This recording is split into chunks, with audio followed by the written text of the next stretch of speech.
Yo, what's poppin', everybody? This is another podcast with Aris P. If you enjoy this, please like, share, subscribe, and hit that notification bell to get notified for other videos like this one. Thanks in advance, I really appreciate it. Your support means everything to me. This time I'm going to talk about the New York Knicks Indiana Pacers game that ended a few minutes ago. In Indiana, the final score was 98 to 111. The Indiana Pacers got the win. Unfortunately for us Knicks fans. But of course it was well deserved because they never lost their lead. They were constantly ahead. They never trailed. So yeah, they were much better than the Knicks and they deserved their win. Levert and Brogdon in the beginning were absolutely brilliant for the Indiana Pacers. It was good to see Nerlens Noel back in action, even though of course he's not in shape yet, and that's only logical. You just use your common sense and, hey, he was, on the sidelines for like a few months, so he needs time to get back on track. Miles Turner was knocking down threes during the whole first half of the game.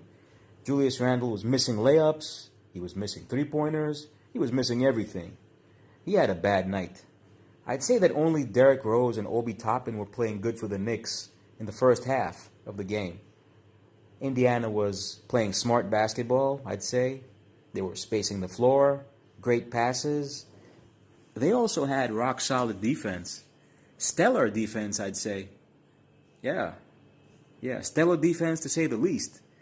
They also didn't commit a lot of turnovers, which is important in basketball. Turnovers can destroy you. Anyway, the Pacers can run. So, of course, they hurt the Knicks with their fast breaks. Torrey Craig was amazing as well. Oh, and Tom Thibodeau was furious. So, yeah, the Knicks were disappointing. And when you see Tom Thibodeau that furious, you know that something's not going right. He was shouting at the players and all that stuff. Anyway, at halftime, the score was... Actually, no. Let me try to remember the score of the first quarter. It was a 22-36. The Pacers were ahead. Then at halftime, the score was 50-59. Of course, again, the Pacers maintained a 9-point lead at that point.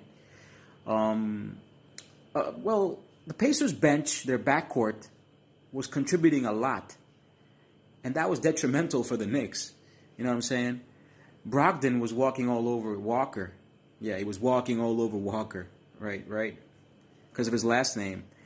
He's undersized. Kemba is undersized. So, of course, Indiana merely took advantage of that. So, it's like a mismatch there. And, of course, they destroyed us. The Knicks weren't giving up, though. That was something I liked in the third quarter. R.J. Barrett and Evan Fournier were the only two players to step up in the third quarter, especially R.J. Barrett, who was amazing, I'd say. He was the only player that actually was contributing a lot for the Knicks. The third quarter ended 75-80. The Knicks actually tried to catch up, but they didn't achieve anything, unfortunately. So the Pacers were still in the lead. The Pacers never trailed, I'll repeat that. Goga Bitadze, the Georgian, he was knocking down threes. He was doing everything. And he's a benchman. He even stole the ball from Derrick Rose, who's crafty and experienced. Miles Turner destroyed the Knicks in general, I'd say. With his three-pointers, his rebounding, everything. He was out of this world. Yeah, he was out of this world. So, to sum up, I'd say that the Knicks are on a slump. I guess, well, they lost in the Garden from Toronto, and now they lost in Indiana from the Pacers. So, Coach Tibbs has to do something about that.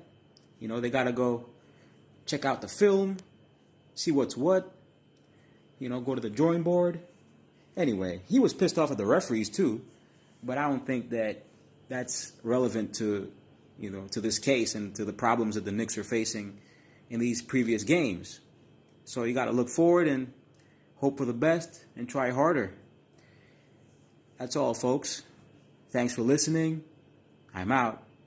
Peace. Tune in next time.